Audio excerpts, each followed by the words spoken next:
நாகம்மனோட வீட்டில் இருந்த சின்ன பொண்ணுக்கு எவ்வளோ ஒரு நல்ல உள்ளம் பாருங்க.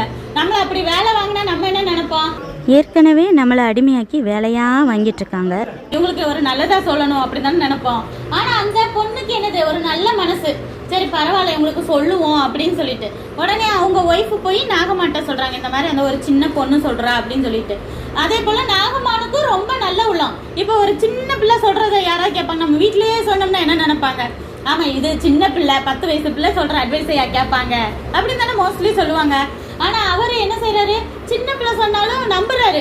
சரி அவங்க ஊர்ல அப்படி ஒரு தீர்க்கதரிசி இருக்காரு போல இருக்கு, நம்ம போனா கண்டிப்பா சரியாயிடும். ஏன்னா இவர் இங்க எல்லா ட்ரீட்மெண்ட்டும் பண்ணி பார்த்துட்டாரு. ஏன்னா அவரு நல்ல வசதியானவர்.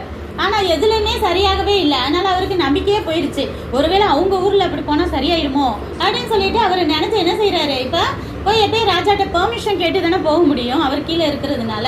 அப்ப ராஜாட்ட போய் கேட்கிறாரு, இந்த மாதிரி ஒரு பொண்ணு சொல்றா, அந்த ஊரு ரொம்ப தூரம் இருக்கு இஸ்ரேல் தேசம், நான் அங்க போய் நான் வந்துட்டு என் நோயெல்லாம் சரி பண்ணிட்டு வந்துடுறேன் அப்படின்னு சொல்றாரு.